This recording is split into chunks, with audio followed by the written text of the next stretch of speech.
The night shift at Mercy General had its own rhythm, one that pulsed with exhaustion, caffeine, and the quiet hum of fluorescent lights. Emma Shaw moved through it like a ghost. The antiseptic smell clung to her skin, to her scrubs, to her very breath. She'd worked 16 hours straight, and her body had begun to protest in small, persistent ways. An ache in her shoulders, the sting behind her eyes, the dull hum of hunger that she ignored because there was never time to eat. When the intercom crackled, she barely glanced up from the stack of charts at the nurse's station. "Curtain 4, Dr. Patel called, already halfway down the corridor. "Laceration, male, mid-30s. Possible knife wound. He's refusing police involvement." Emma sighed. Another one. Friday nights were always like this, a parade of broken people, bar fights, street scraps, the occasional stabbing. She grabbed her gloves and a tray of supplies. Refusing police, she muttered under her breath. That always meant trouble. But trouble, it turned out, had a shape, a sound, a presence. The curtain at Bay 4 was closed tight, unusual for a night when privacy was a luxury. Emma pushed it aside just enough to step through, and froze. 2 men in dark suits flanked the bed like statues. Sunglasses, even at 1 a.m., reflected the harsh overhead lights. Between them sat the patient, his white dress shirt soaked through with blood, one hand pressed against his side. The jacket draped neatly over the chair beside him looked like it cost more than Emma made in 6 months. "I requested a doctor," he said, his voice low and edged with an accent, Italian maybe, smooth and dark like espresso but carrying something harder beneath. "You got me," Emma replied, forcing her voice to stay steady. "And I'm more than capable." He looked up then, and for a heartbeat she forgot how to breathe. His eyes were the color of ice, pale blue, almost translucent under the sterile light, beautiful and terrifying. He studied her as though memorizing every detail, and the room felt suddenly smaller. "Leave us," he said quietly. The 2 guards hesitated. One started to protest, but the man's tone shifted, soft yet absolute. They left without another word. Emma's hands trembled as she set down the tray. She tried to focus on the wound, not the man attached to it. The slice along his ribs was deep, clean, professional. Whoever had done this knew exactly where to cut. "This needs stitches," she said, reaching for the antiseptic. "You're lucky it didn't puncture anything vital." He smiled faintly, though his skin was pale beneath its olive tone. "Luck has nothing to do with it." She dabbed at the wound. He didn't flinch, didn't even blink, but his gaze never left her face. "You're shaking," he murmured. "Long shift," she said. "It's either coffee or collapse." Something like amusement flickered across his face. "You should take better care of yourself, nurse." "Emma," she said before she could stop herself. "Emma Shaw." He repeated her name slowly, like he was tasting it. "Emma Shaw. You're not afraid." "I've treated gang members, addicts, rich drunks who think rules don't apply to them. You're just another patient." The corner of his mouth lifted. "Then treat me." She cleaned the wound carefully, her fingers steady despite the strange tension that filled the air. His body was a map of scars, old bullet holes, faded knife lines, healed burns. Violence had written its history across his skin. When she reached for the anesthetic, he shook his head. "No needles. It'll hurt." He met her eyes. "Pain and I are old acquaintances." So she stitched him without it. He didn't make a sound. Not when she pierced the skin, not when she tied the final knot. Only his breath, slow and deliberate. And the faint thud of her own heartbeat in her ears. When it was done, she straightened. "You need antibiotics, and the police need to—" "No police." His tone left no room for argument. She stared at him. "That's not optional. A wound like this—" He reached into his pocket and withdrew a money clip. Thick, heavy. He peeled off several bills and held them out to her. "I'm not taking that," she said. "It's not for you," he said quietly, slipping the cash into the pocket of her scrubs before she could stop him. "It's for your silence." Her pulse quickened. That's unethical. Ethics, he murmured, leaning back with a wince. Such a fragile thing. For a long moment their eyes held, hers filled with defiance, his unreadable, endless. And in that fragile silence, she made a choice she'd regret later. She didn't call security. She didn't log the wound. She just bandaged him, nodded once, and said softly, "Keep it clean. Don't move too much." He gave her a faint, almost grateful smile before standing. "Thank you, Emma Shaw." And just like that, he was gone, leaving behind the faint scent of expensive cologne and the weight of something she didn't yet understand. Only later, as she washed his blood from her hands, did she realize it wasn't fear that made them tremble. It was something else, something far more dangerous. The morning after the stranger vanished from Mercy General felt like waking from a fever dream. Emma Shaw couldn't shake the memory of his eyes pale and sharp as glass, or the way his voice lingered in her head long after he'd walked out into the night. The smell of antiseptic clung to her clothes, but beneath it she swore she could still smell him expensive cologne and something darker. Her shift had ended hours ago, yet she was still awake, staring at the ceiling of her small apartment. Her mind replayed every detail of that night, the clean slice across his ribs, the way his hand had closed around her wrist, warm calloused, too gentle for a man who looked like he'd walked through hell. She tried to convince herself he was just another patient. Another lost soul patched up and gone. But deep down she knew better. He hadn't looked at her like a stranger. He'd looked at her like someone who had already decided she mattered. Outside the city was just beginning to wake. Taxis rumbled by, below sirens wailed somewhere in the distance. She finally drifted off just as the first rays of light touched the cracked window pane. When the pounding started, she thought she was dreaming again. The sound grew louder, urgent. She sat up, heart racing. The clock read 9:42, too early for visitors. She crept to the door, still half asleep, and peered through the peephole. A man stood in the hallway, dark suit, polished shoes, and that same expression she remembered from last night when the two silent guards had flanked the bed. "Miss Shaw," the man said, voice smooth but carrying the edge of command. "Mr. Russo requests your assistance." Every instinct screamed, "No!" Her fingers tightened around the lock. "I don't know any Mr. Russo," she said through the door. The man paused, eyes hidden behind tinted glasses. "You treated him last night. The wound on his side. He needs your help again." Emma froze. The name Russo hit like a punch. She hadn't asked his name, hadn't wanted to, but hearing it now made her stomach twist. He'd been bleeding out one moment and vanishing into the night the next. What could he possibly want from her now? "Tell him to go to the hospital," she said quietly, trying to steady her breath. "If he's in trouble, he needs a doctor, not me." There was a brief silence. Then the man spoke again, his tone lower, more careful. "He sent this for you." Something slid under the door, a phone, sleek, black, and expensive. Emma hesitated, then picked it up.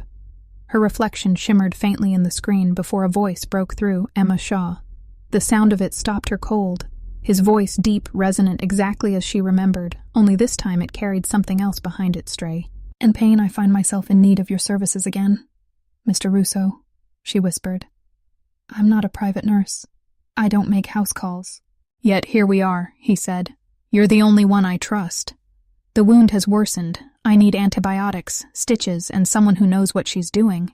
You have doctors." He mustered a quiet laugh. "Doctors who ask questions I can't answer." She hesitated, pacing across the small room. Her rent was due in 3 days, her savings nearly gone. The envelope of cash he'd left her burned on the counter like a secret too heavy to throw away. "Why me?" she finally asked. "You must have hundreds of people you could call." "I trust your hands," he said simply. Even when they trembled, she stopped breathing for a second. The silence on the line stretched until his voice returned softer this time. "You have 15 minutes. My man will wait." The line went dead. Emma stood in the middle of the room, feeling the world tilt around her. She should call the police, should report the strange man outside her door, should forget the name Russo ever existed, but she didn't. She changed into clean jeans, pulled her hair into a messy bun, and grabbed her old medical bag, a relic from the future she'd lost when her fiancé died. When she opened the door, the suited man was still there, expression unreadable. He gestured toward the street where a black SUV idled. The windows were tinted, the engine low and steady like a heartbeat. "Where are we going?" she asked. sliding into the back seat. The man beside her didn't answer. Instead, he reached into his jacket and pulled out a strip of black fabric. "What's that?" "Blindfold," he said. "Security protocol." She drew back. "You're kidding. It's non-negotiable, Miss Shaw. Mr. Russo's location must remain confidential." Before she could protest, his hands were already lifting the fabric toward her eyes. She wanted to fight, wanted to scream, but something stopped her. Maybe curiosity, maybe something darker. The fabric settled over her vision, shutting out the light. The car began to move. She counted the turns left-right. T left again, trying to trace their path through the city, but soon lost track. The smooth hum of asphalt gave way to the faint crunch of gravel, then silence.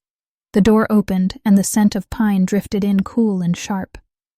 "You can remove it now," the man said. She pulled off the blindfold and gasped. The world that met her eyes was nothing like the one she'd left behind. A circular driveway curved around a fountain lit by morning sunlight, and before her rose a mansion of glass and stone, so massive it looked carved from the earth itself.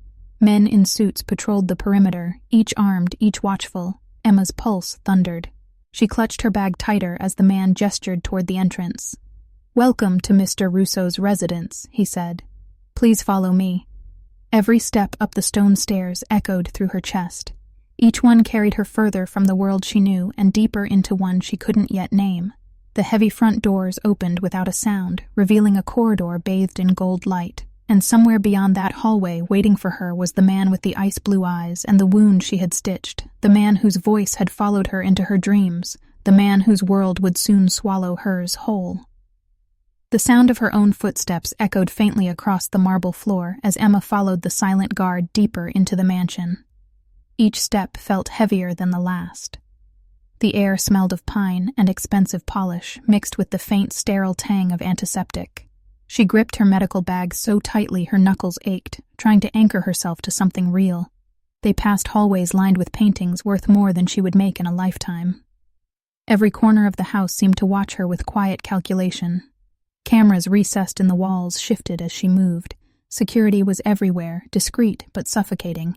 The deeper they went, the more she felt the world outside disappear like a dray. "I'm fading at dawn." "He's upstairs," the guard said finally, stopping before a set of wide double doors. Emma hesitated, her heart pounding. What waited on the other side was the man who had turned her life upside down in less than 24 hours. The door opened with a whisper of hinges and she stepped into a room that stole her breath.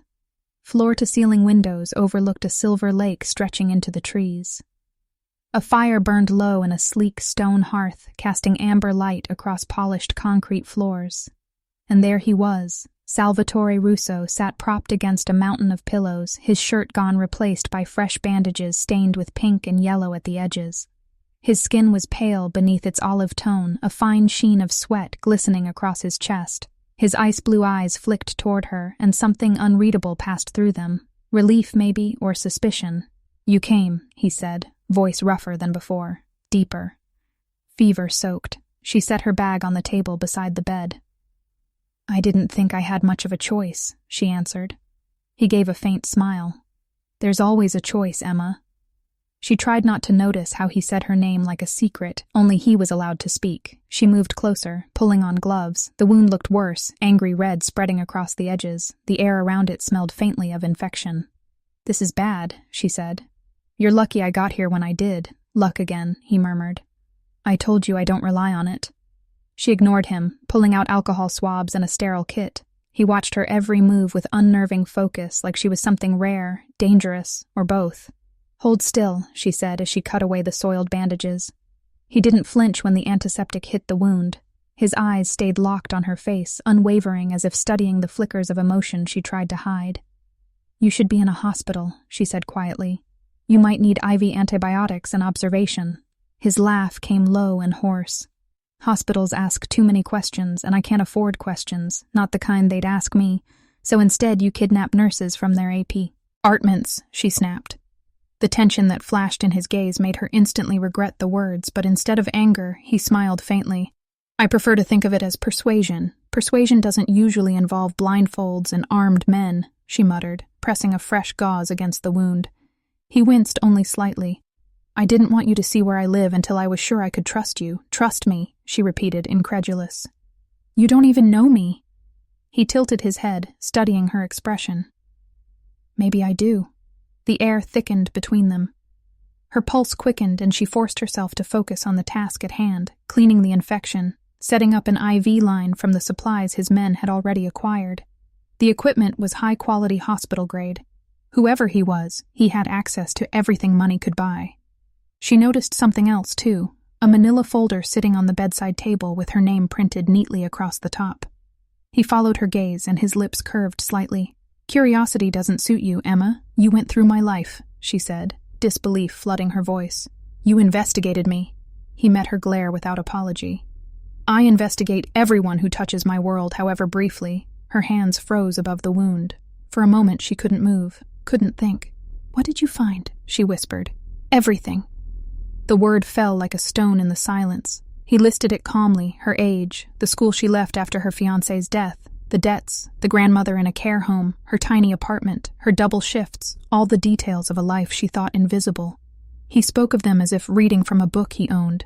You had no right, she said, anger and shame twisting inside her. Rights, he murmured, still with that faint trace of amusement. Such a fragile concept. You helped me. I needed to know who and why. She wanted to storm out, wanted to scream at him, but instead she looked at the wound that still seeped faintly through. The bandage. The fever in his eyes was worse than before, and whatever else he was still her patient. This infection could kill you, she said quietly, unless you start listening to someone other than yourself. He met her gaze with something close to respect. Maybe I already am. As she set up the antibiotics and adjusted the IV drip, the room fell into silence. The only sound was the steady rhythm of the heart monitor and the faint crackle of the fire. His breathing slowed his eyelids heavy with exhaustion, but before sleep could claim him, he spoke again soft, almost like a confession. Why did you help me last night? You could have called security, walked away. She hesitated, then said, Because I couldn't watch another man die. He opened his eyes at that, a flicker of something raw breaking through the mask he wore. That makes two of us, he murmured before sleep finally pulled him under. Emma sat back in the chair, her pulse still racing, staring at the man she barely knew and the world she had stumbled into. She didn't know whether she'd saved him or doomed herself, but one thing was certain, the line between her life and his had already blurred beyond repair. The night stretched long and silent inside the mansion, but sleep refused to come. Emma sat beside Salvatore Russo's bed, listening to the steady rhythm of his breathing and the distant whisper of footsteps echoing through the halls. The air smelled faintly of smoke and antiseptic, mingling with the scent of pine that drifted through the open balcony doors. The moonlight spilled across his face, softening the sharp lines of a man built on danger and control. He looked almost peaceful, almost human, and that unsettled her more than his cold authority ever could.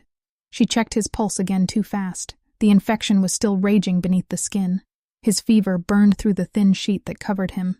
She reached for a fresh cloth, dampened it, and pressed it to his forehead. His skin felt hot beneath her fingers. You should rest. Marco's voice came from the doorway, deep and rough-edged. She turned quickly. He leaned against the frame, silver hair catching the light, eyes tired but sharp. The boss doesn't need two of us awake to watch him breathe. Emma shook her head. He's not out of danger yet. He shouldn't have even been awake long enough to talk earlier. Marco stepped closer, lowering his voice. You don't understand. He doesn't sleep when he's weak. It makes him feel vulnerable, and men like Salvatore don't like feeling vulnerable. She looked back at the man in the bed. His features were drawn tight, jaw clenched even in sleep. He didn't seem like the kind of man who had ever allowed himself weakness. Who is he, really? She asked softly. Marco hesitated, then said, Only two kinds of people survive in our world, those willing to kill and those smart enough to stay out of the way. He gestured toward her. You're neither, and that worries me. I didn't ask to be here, she said. I just wanted to help a patient. Marco studied her for a long moment, then his tone softened. Maybe you remind him of someone.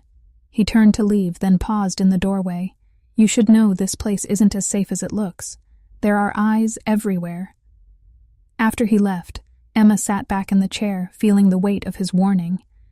The fire in the corner crackled quietly. Shadows danced along the walls, twisting across the glass windows. Beyond them she saw movement, not the gentle sway of branches, but dark shapes pacing the perimeter. Guards, she told herself, but the unease in her gut didn't fade. Sometime after midnight, Salvatore stirred. His voice broke the stillness, low and rough. "Emma Shaw," he murmured, eyes still closed.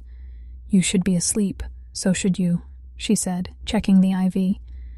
He opened his eyes and looked at her with that piercing calm that made her heart stumble. "You dream?" he asked. She frowned.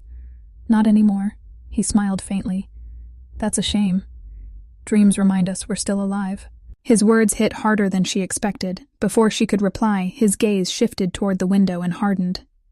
"Did you see that?" he asked sharply. Emma turned. A flicker of light cut through the trees far beyond the fence. Then another. The guards outside moved fast, radios crackling. "Stay here," he ordered, pushing himself upright despite her protest. His muscles tensed, the faint tremor of pain betraying his effort. "You can't move," she said, pressing him back down. "If you tear those stitches, you'll bleed out again." He caught her wrist, his grip warm and unyielding, his fever, bright eyes locked on hers.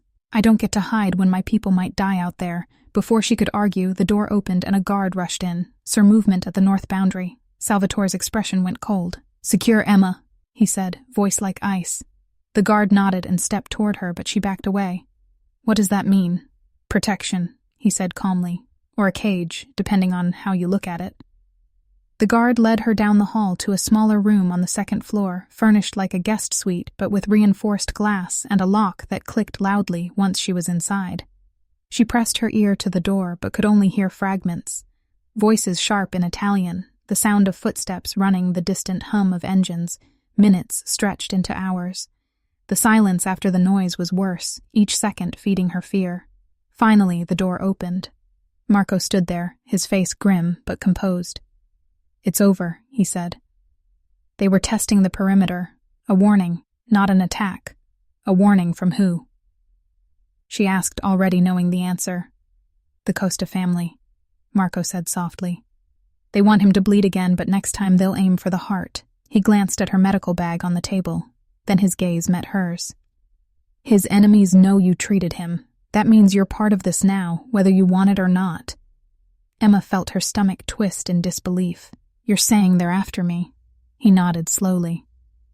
"You were seen leaving the hospital with his men. You're a loose thread, and they like to cut those clean." The reality of it crashed over her like cold water. Everything she'd built, her job, her quiet life, all of it was slipping through her fingers. She looked toward the hallway where Salvatore had disappeared hours ago. The man she'd saved might be the reason her world was unraveling. When she saw him again near dawn, he looked worse, pale, exhausted, but his eyes were alive with something new. A fierce, unshakable determination. He dismissed Marco with a wave and turned to her. "You're not safe out there anymore," he said quietly. "From this moment on, you stay here under my protection." Her breath caught. "Protection or imprisonment?" she asked. He stepped closer, close enough that she could feel the heat radiating from him, close enough to see the faint scar that ran along his jaw from some long-forgotten battle. "Both," he said softly. For now, the words hung between them like a promise and a threat. Emma didn't know whether to run or to stay. All she knew was that something inside her had shifted. The fear was still there, but beneath it something deeper stirred a dangerous spark she couldn't yet name. The sun hadn't yet climbed over the horizon when Emma woke to the faint sound of voices outside her door. At first, she thought she was dreaming the low, urgent murmur of men speaking Italian, the scrape of boots against marble. Then came the distinct click of a gun being loaded. Her pulse spiked. She slipped out of bed, her bare feet cold against the polished floor, and pressed her ear to the door. She couldn't make out words, but she recognized one name repeated over and over: Russo. The sound of approaching footsteps made her step back. The door opened, revealing Marco, his silver-streaked hair damp with sweat. His expression was unreadable. "You should stay inside, Miss Shaw." "What's happening?" she asked, heart-pounding. "A simple precaution," he said, though his tone was anything but simple. "The Costas know where we are." He glanced over his shoulder toward the hallway. "They won't strike in daylight, but Salvatore won't take chances. Emma looked past him, catching a glimpse of men moving briskly through the hall, rifles slung over their shoulders. The mansion had become a fortress. "I don't understand," she whispered. "I'm just a nurse." Marco met her gaze. A nurse who stitched up a man they've been trying to kill for months. He closed the door softly behind him. "The moment you touched him, you became leverage." Before she could reply, another voice cut through the tension, calm but commanding. "Let her breathe." "Marco." Salvatore stood in the doorway of the connecting hall, one hand braced against the frame. His shirt was half-buttoned, the fresh bandages beneath it stained, but his posture was straight, strong. He looked alive again and more dangerous for it. "You should be resting," Emma said automatically, but her voice trembled.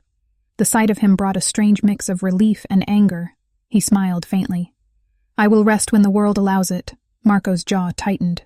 "He shouldn't be on his feet." "I've survived worse," Salvatore said with a shrug. Then his eyes softened as they landed on Emma. There was something unsettling about the way he looked at her, like she was both a question and an answer. "You shouldn't be here," she said quietly. "Not with your condition, and yet here I am," he replied, stepping closer. His presence filled the room, pulling the air tighter around her. "The infection is improving thanks to you. I owe you more than my life. You owe me nothing," she said, but her words lacked conviction. He studied her face for a long moment, then said softly, "I disagree. You gave me back something I thought I'd buried. Humanity." Before she could respond, Marco's phone buzzed. He stepped aside, answering in rapid Italian. His face drained of color. He hung up and turned to Salvatore. "It's confirmed. They found her name at Mercy General. Someone leaked footage from the ER. Salvatore's expression went cold. "Who else knows? Just the Costas," Marco said for no. "Oh, but they're looking for her. They think she's the reason you survived." Emma's stomach dropped. The room spun slightly. "What does that mean?" "It means they'll come for you first," Salvatore said, his tone flat, calm, precise. "For me. Why? Because they can't reach me, not without risking their own lives. But you're the message they'll send." She felt the floor tilt beneath her. "That's insane. I'm not part of any of this. I'm not one of you. No," Salvatore said. "You're something better, and that makes you dangerous to them." His voice was softer now, but there was steel beneath it. "I won't let them touch you." Marco started to speak, but Salvatore raised a hand. "I want every man we have on the perimeter. No one enters or leaves without my approval." "You're overreacting," Emma said, forcing herself to breathe. "I can go to the police. They'll protect me." He laughed quietly, a sound that held no humor. "The police can't protect themselves half the time, let alone you." "You have no idea how deep this goes. Then tell me," she said, stepping closer. "Tell me what I've walked into." He looked at her for a long moment, then said, "This isn't about territory anymore. It's personal. The Costas killed my father, and I returned the favor. They've been waiting for the perfect opportunity to retaliate, and when I walked into that hospital bleeding, they saw their chance. You were their way in." Emma's throat tightened. "You mean I led them to you?" He shook his head. "No, they were already watching. I just gave them something worth following." The realization hit her like a blow. She wasn't just collateral, she was bait. "I should have called security. I should have reported you," she whispered. "And yet you didn't," he said, his voice soft but charged. "You stitched my wound. You stayed when you could have run." "Why, Emma?" "Because she started then stopped." The words tangled in her throat. "Because I couldn't lose another life, not again." He took a step closer, too. He tensioned between them. "Electric. I've taken too many lives to deserve your mercy." "Maybe," she said, "maybe not, but you have it anyway." Marco cleared his throat, snapping the moment like glass. "The perimeter is secure for now," he said, "but the Costas won't stop. They'll test us again soon. Then we'll be ready." Salvatore said, eyes still fixed on her. Emma turned toward the window. The estate stretched out below, bathed in weak morning light. The guards outside looked like shadows moving across the lawn. 200 men, she thought, all of them armed, all of them here because of him. Because of her. She felt Salvatore step behind her, close enough that she could feel his warmth against her back. His voice dropped low near her ear. "You saved me, Emma. Now it's my turn." Her pulse thundered. He reached into his jacket and pressed something cold and metallic into her hand, a small pistol, light but deadly. "You'll keep this with you until I say otherwise." She stared down at it, trembling. "I don't even know how to use this." "Then you'll learn," he said. "Because in my world, Kindness without defense is suicide. Outside in the distance, a single car engine roared, breaking the stillness. Marco's phone buzzed again. He answered, listened, then looked up sharply. "They're coming!" Salvatore's hand closed over hers, tightening around the gun. "Hold on to it," he said quietly. "Whatever happens next, don't let go." Emma swallowed hard, her heart hammering as the sound of engines grew louder. The war she never wanted had arrived at her doorstep, and there was no going back. The morning broke like a warning. The sky was the color of steel, heavy with a storm that hadn't yet fallen. Emma stood by the window of the mansion, gripping the curtain, her knuckles white. The hum of engines still echoed in her head from the night before. She hadn't slept. Her body was trembling from the weight of fear and adrenaline. Her life, which had once revolved around coffee shifts and quiet exhaustion, was now surrounded by men with guns, and a man whose world thrived on danger, down below the coup. Courtyard was crawling with movement. 200 of Salvatore's men formed a wall of black vehicles and sharp eyes. Their presence should have made her feel safe, but it only made the silence heavier. The enemy wasn't gone. They were waiting, and she was caught in between. When the door opened, she turned sharply. Salvatore stood there dressed in black, his shirt unbuttoned at the throat, his expression unreadable. The weakness she had once seen in him was gone, replaced by something colder, sharper. He had become the man she'd feared the night she found him bleeding. "You shouldn't be standing," she said quietly. "You're still healing." He stepped closer, his gaze holding hers with quiet intensity. "If I fall again, at least I'll fall fighting." He looked out the window past her. "The Costas made their move last night. This morning, they'll decide if they want to finish the job." Her pulse quickened. "What happens to me if they do?" His jaw tightened. "Nothing happens to you." "Emma." "Not while I'm breathing." There was no comfort in the way he said it, only certainty, the kind that came from someone who had already killed for less. Marco entered without knocking, his phone pressed to his ear. He spoke quickly in Italian, then ended the call. "They've surrounded the outer gate, sir. 3 vehicles. No movement yet, but they're armed and ready." Salvatore turned away from the window, his calm almost eerie. "Prepare the men, but hold position. I want to see who steps out first." Marco hesitated. "Sir, they'll expect that." "Good," Salvatore said. "Let them." Emma watched the exchange, her chest tightening. "What are you doing? You can't just wait for them to attack." He looked at her, and for a moment the coldness cracked, showing something softer beneath. "I'm giving them a chance to walk away before I destroy what's left of them." The quiet that followed was suffocating. Emma took a step closer, her voice barely a whisper. "You talk about destruction, Lil. Ike, it's a cure, but it's not. It's just another wound."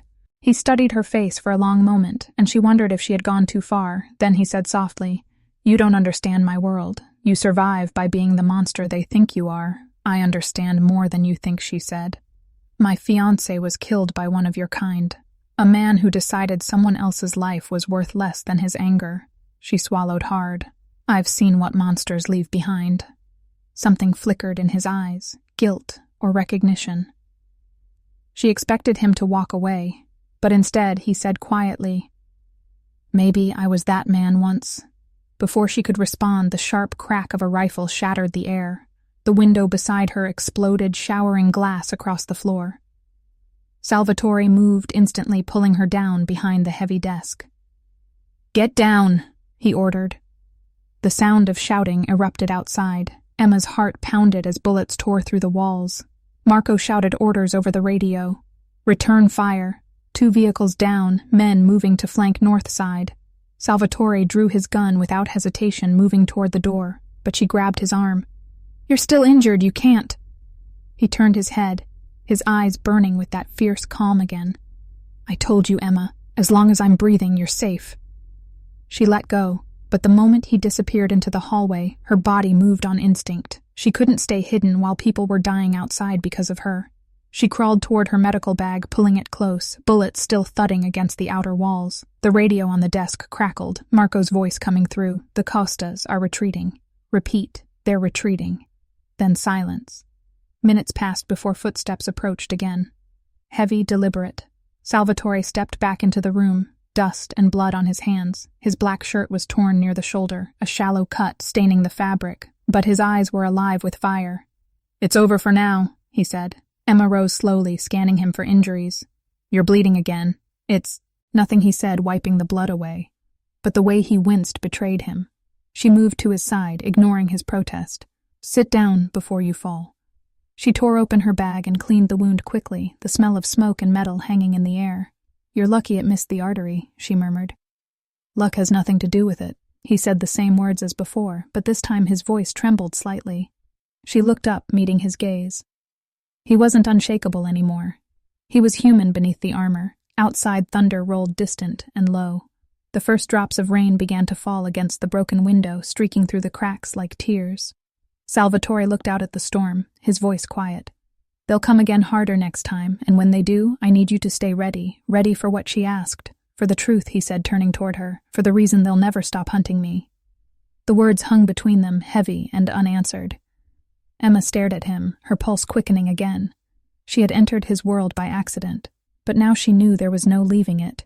Every time she touched his wounds, she felt another line binding her to him, tighter than fear, tighter than logic. As the rain fell harder outside, lightning flashed over the lake, illuminating his face, half shadow, half light, and for a heartbeat, she saw both men that lived within him, the savior and the sinner. The man she was beginning to trust, and the one she should have run from, and for the first time, she wasn't sure which one terrified her more. The storm raged through the night, and by dawn, the mansion felt like a trap of glass and stone. The air was heavy with smoke from burned tires and gunpowder.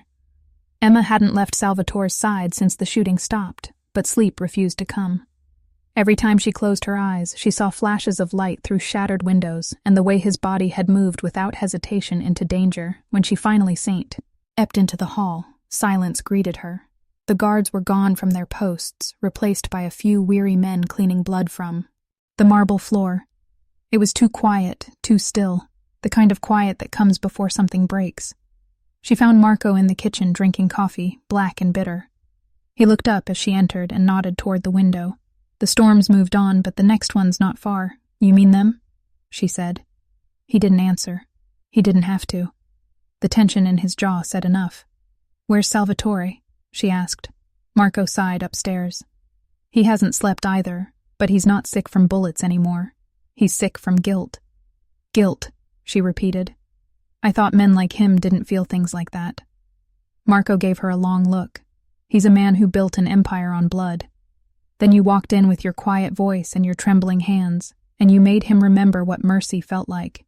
He doesn't know how to carry that." Before she could respond, the lights flickered once, then again. The generator hummed below, but the power didn't return. Marco was already moving toward the hall when one of the younger guards rushed in, breathless. "We found something," he said, tossing a small black object onto the table. "A tracker." Emma's stomach tightened. "Where was it?" "Inside the medical bag," the guard said. "Someone slipped it in while she was at the hospital." All eyes turned to her. She felt the room tilt under the weight of their stares. "I didn't know. I swear I didn't know." Marco's tone hardened. "Nobody said you did, but that doesn't change what it means. They followed him here because of you." Before she could speak, a shadow filled the doorway. Salvatore stood there, every inch of him controlled, but the fury in his eyes was something she'd never seen before. "Leave us," he said quietly. The guards obeyed without hesitation. When the room was empty, he turned to her. "You brought them to my door." Her throat went dry. "It wasn't me. Someone must have planted it on my bag." He stepped closer, his voice low, dangerous. "Do you know how many people died because of that someone?" Tears burned behind her eyes. "I didn't want this. I was trying to help you." He stopped inches from her.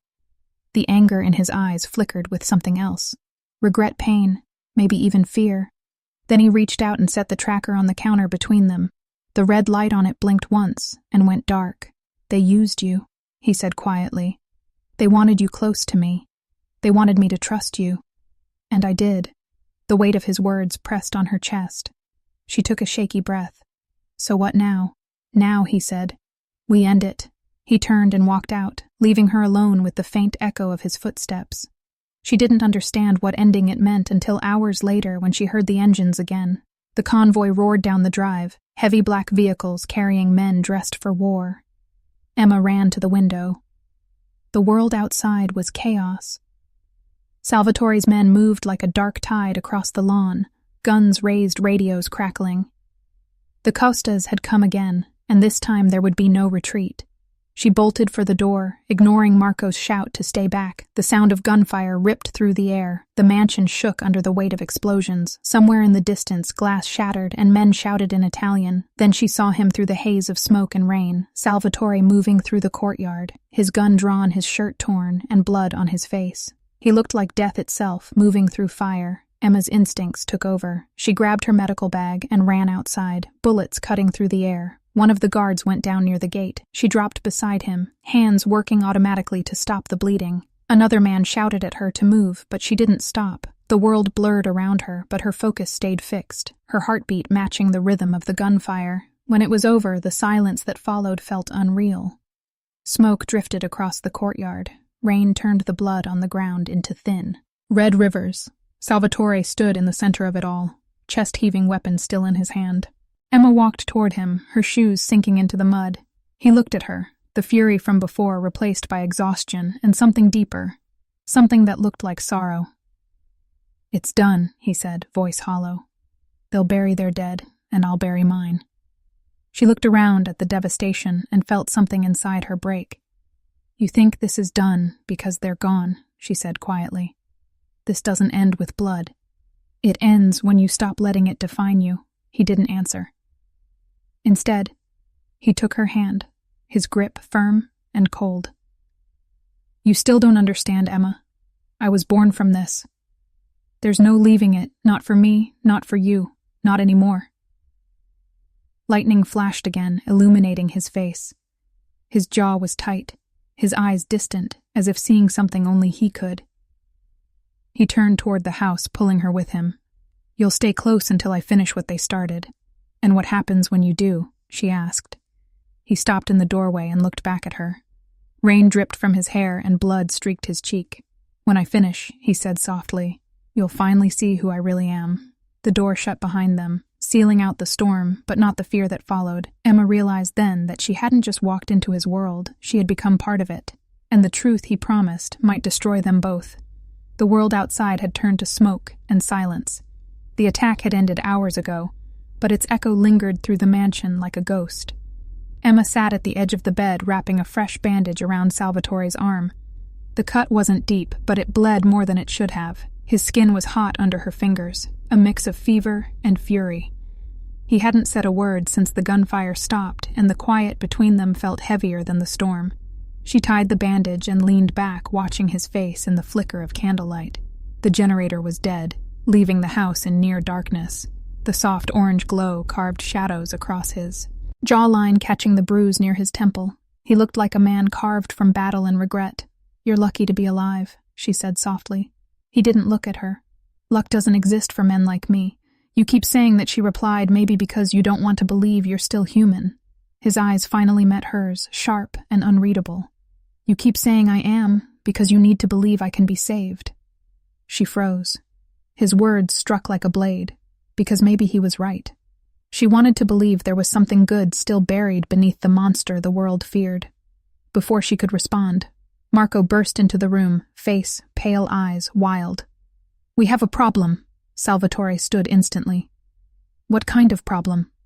Marco's voice was strained. "One of ours turned. The Costas paid him off. He leaked details about our routes and safe houses. We've lost contact with the southern crew." Salvatore's calm cracked for the first time since she'd met him.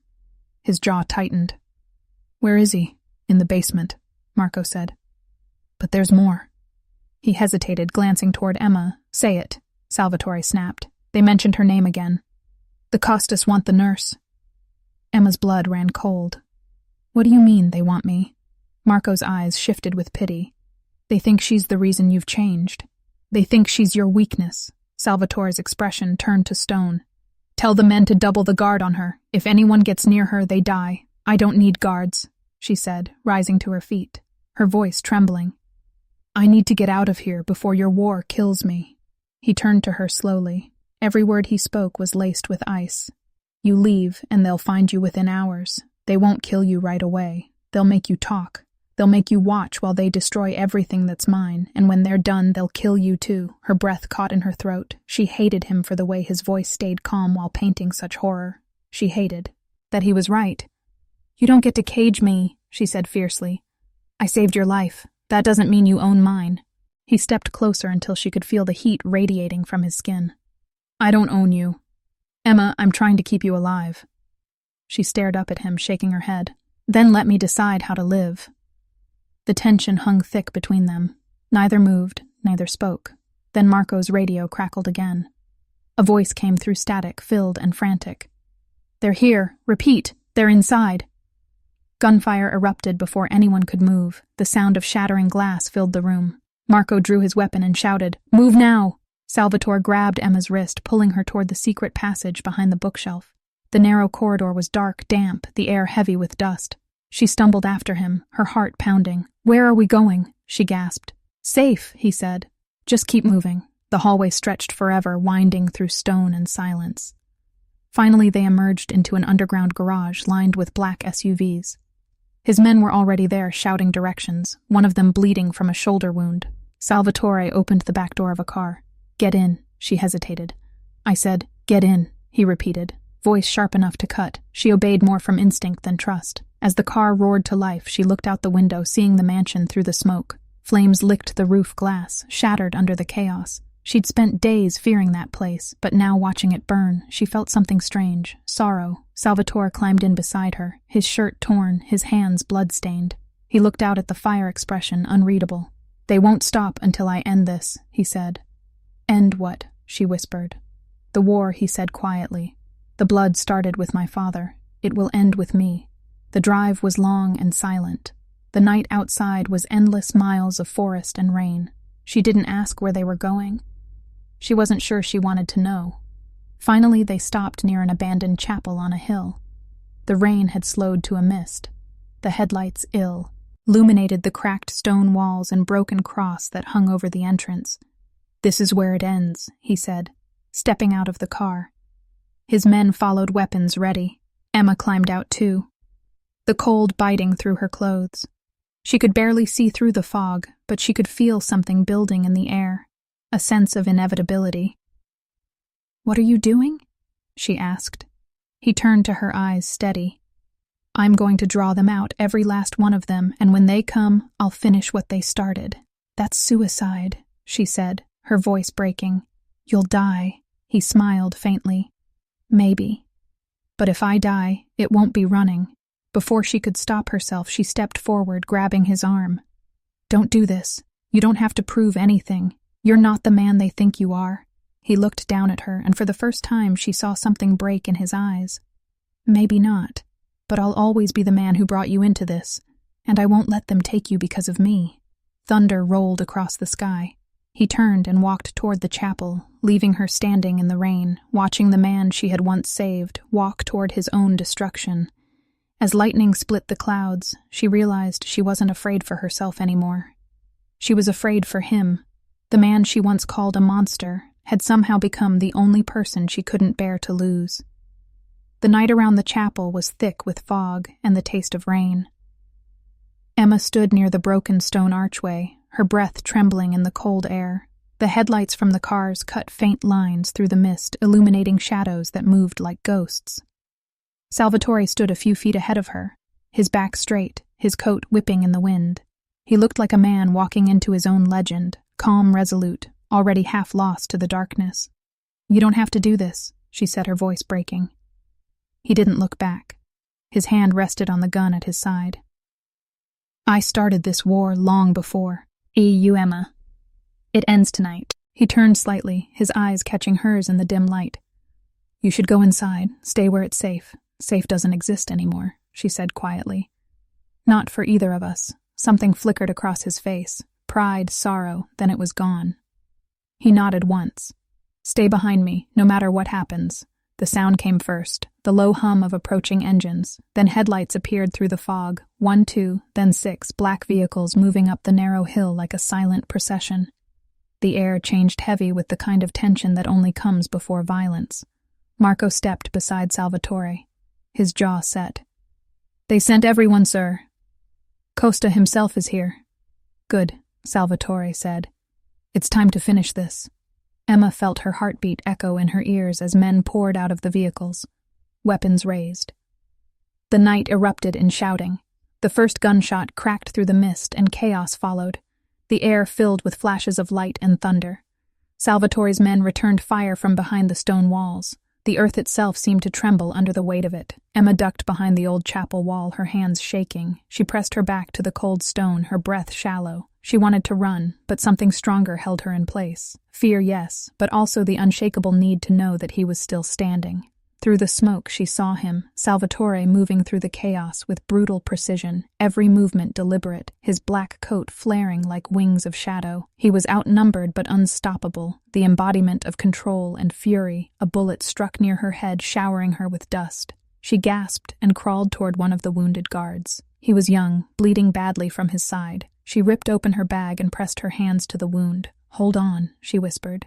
The man groaned, but nodded. She worked fast, blocking out the noise, the screams, the sharp smell of gunfire. But when another explosion shook the ground, she looked. Up in time to see Salvatore pinned behind a crumbling stone wall, his gun empty and the enemy closing in. "Salvatore," she screamed, but her voice was drowned by the roar of gunfire. He glanced her way.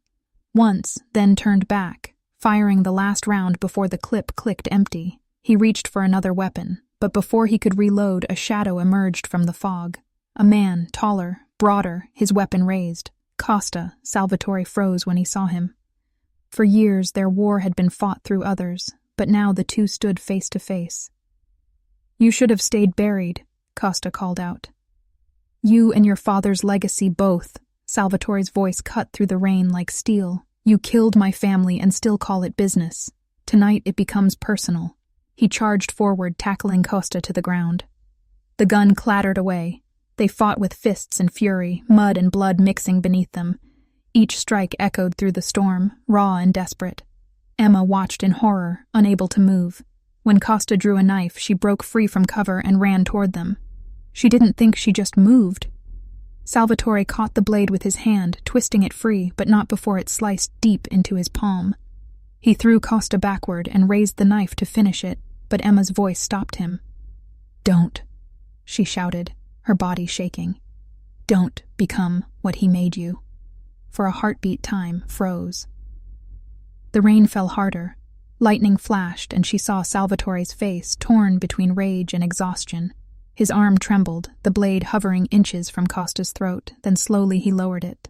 Costa sneered, bleeding from his mouth. "You've gone soft, Russo." The nurse tamed the beast. Salvatore didn't answer. He stood over him, silent and terrifying. Then he turned to his men. "Take him alive." The words hung in the air, sharp and final. His men moved instantly, dragging Costa away. The rest of the enemy fell back, disappearing into the fog like phantoms. The gun. Fire faded, leaving only the sound of rain against stone. Emma ran to him. He was bleeding, his shirt torn, his hands shaking. She caught him as he stumbled, his weight heavy against her chest. "You're hurt," she whispered, pressing her hand over the wound on his side. He gave a faint laugh. "I've been hurt worse. You stopped me from making it permanent this time." She looked at him, tears mixing with the rain. "You could have killed him. You had every reason to." He met her gaze, his voice soft, but filled with something she hadn't heard before. "Peace. Because you were right. It doesn't end with blood." For a long moment, they stood in the rain, surrounded by the wreckage of his war. Then the first light of dawn broke through the clouds, faint and golden, painting the wet earth in silver. Salvatore reached up, brushing a strand of wet hair from her face. "You should hate me for what I've done. Maybe I should," she whispered. "But I don't." He smiled, then weary but real. "You shouldn't have followed me into this darkness." "Emma Shaw." She held his gaze.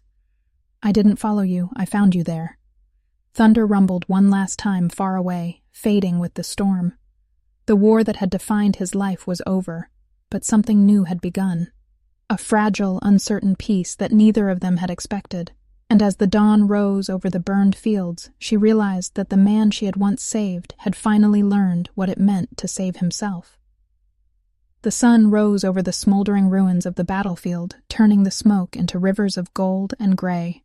Emma sat beside Salvatore on the steps of the old chapel, her hands still trembling from the chaos of the night. The air was thick with silence, broken only by the distant caw of crows. The war was over, but its echo still haunted everything around them. Salvatore's men moved quietly across the grounds, gathering weapons, tending to the wounded, and covering the dead. He hadn't spoken since dawn, his gaze fixed on the valley below, where the last of Costa's men had fled. His shirt was torn, his arm bandaged roughly with one of Emma's makeshift wrappings. Blood stained his sleeve, but his face looked different, lighter somehow, as if a shadow had lifted. "You should go home, Emma," he said, finally, his voice low, tired but calm. "It's finished now." She turned to him. "Home.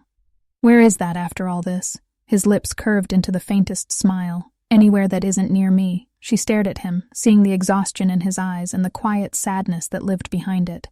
After everything he had survived, she realized he wasn't made of stone like she had once believed. He was made of pain and guilt and fragile hope. "You really think I can just walk away?" she asked, softly. "You think I can forget what I've seen, what I've felt?" "You have to." He said, "This world, it devours good people. You're not meant for it." "And what about you?" she asked. "Are you?" He didn't answer. Instead, he reached into his coat and pulled out a folded piece of paper, a letter already creased from being carried too long. He held it out to her. "I wrote this in case I didn't make it through the night. It explains everything, the accounts, the businesses, everything you'll need if—" She cut him off, shaking her head. "I don't want your empire, Salvatore. I never did. It's not mine anymore," he said quietly. "I'm giving it up." She blinked, stunned. "You can't just walk away from this world. They won't let you." He smiled, a slow, tired smile. "They'll learn I'm done, and they'll move on. They always do. Men like Costa always have successors. But me, I'm finished. No more wars. No more blood." He stood, his movements deliberate, steady despite the pain. "You helped me remember what it was to feel human again. For that I owe you more than I can ever repay." Emma rose too, grabbing his arm. "You don't owe me anything." He looked down at her eyes, pale as the morning sky. "You saved my life twice. Once in that hospital and once last night. Don't think I don't know the difference." She wanted to say something, wanted to ask him to stay to fight for more than survival. But before could the sound of tires on gravel broke the stillness? A convoy of black SUVs approached, kicking up dust, the men around them tensed, hands going to their weapons. Marco stepped forward, his face unreadable. "It's done," he said. "The Costas signed over the docks and pulled their forces south. No one's contesting your withdrawal, sir." Salvatore nodded. "Good. Then we end it here. Sell everything. Donate the money. I don't care where. Just make it disappear." Marco's eyes widened. "You mean all of it?" "All of it," he said.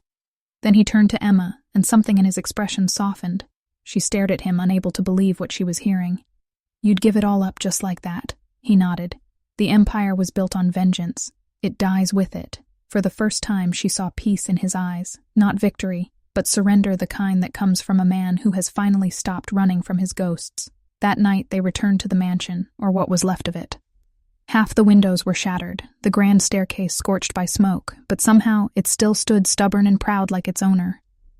Emma helped him to his room, the one she had first entered as a terrified nurse with trembling hands. It felt like a lifetime ago. As she changed his bandages, the silence between them was warm now, not heavy. He caught her wrist gently.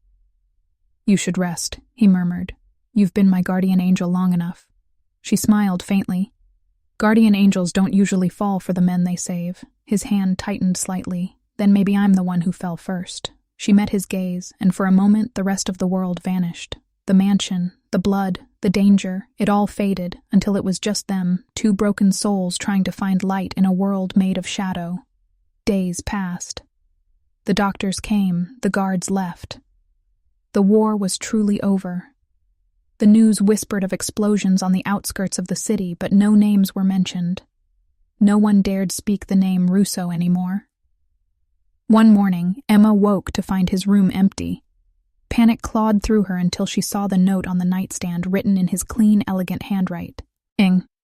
"Emma, you once told me you could never save everyone, but you saved me. I'm leaving for a while. A man with my history can't just vanish, but I can try. I'll send word when it's safe. Until then, Live. Live for both of us. There was no signature, only the faint imprint of his ring pressed into the corner of the paper. She sank onto the bed, tears spilling down her cheeks, not from sorrow but something deeper, something like understanding. He wasn't running. He was finally free. Weeks turned into months. The seasons shifted. The hospital took her back with questions she didn't answer. Sometimes she caught herself looking out the window expecting to see a black SUV on the corner, but none came. Life slowly began again. Then one evening she returned home after a long shift to find a single white envelope on her table. Inside was a photo, a small one taken in what looked like Italy. Salvatore standing by the edge of a vineyard, the sun at his back wearing a linen shirt and a faint smile. He looked healthy, alive, peaceful. On the back, a single sentence written in that familiar slanting hand, "The world is quiet now because you taught me how to listen." Emma pressed the photo to her chest, closing her eyes. The man who had once filled her life with danger had left her with something stronger than fear, hope, and in that moment she knew that love born in blood could still find its way to Grace. She had bandaged his wounds, and he had healed something far deeper within her. Both had been broken. Both had been saved. Outside, the evening breeze whispered through the open window, carrying the faint scent of rain and wine. And somewhere far away, a man with pale blue eyes looked at the same sunset and smiled, knowing she was safe, knowing she still carried his name in her heart, even if the world would never know it.